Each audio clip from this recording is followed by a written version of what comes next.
छूटल गौआ छूट गई, बचपन के संगतियन से नाता टूट गई।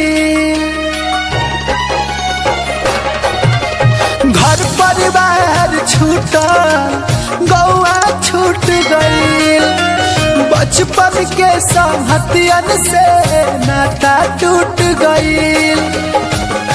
बहरा में आके अनजान भइली, जहिया से भाई रे जान भइली, अपने ही घर में मेहमान भइली। ऐनी कमाए तो जान गइनी, अपने ही घर में मेहमान भइली।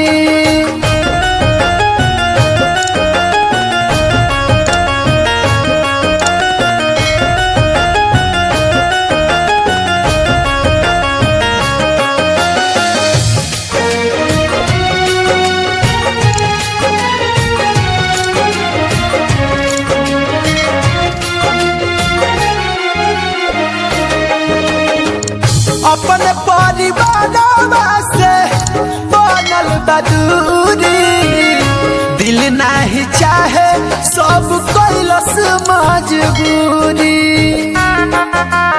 हाँ, अपने परिवारवा से बनल बा दूरी, दिल नहीं चाहे सब कैलस मजबूरी।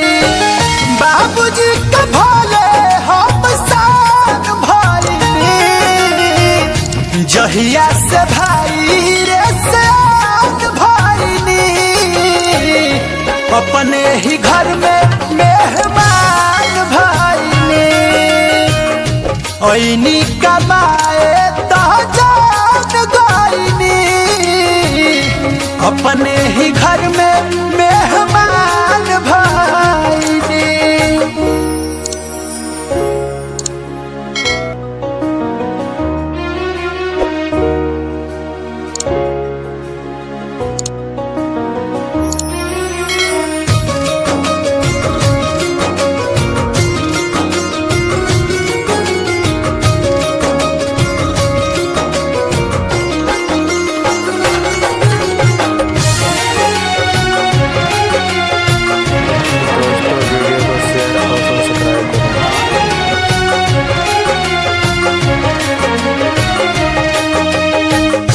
बारी बगीचा पवन नदिया के पानी, बड़ी याद आवे कहल दादी के कहानी।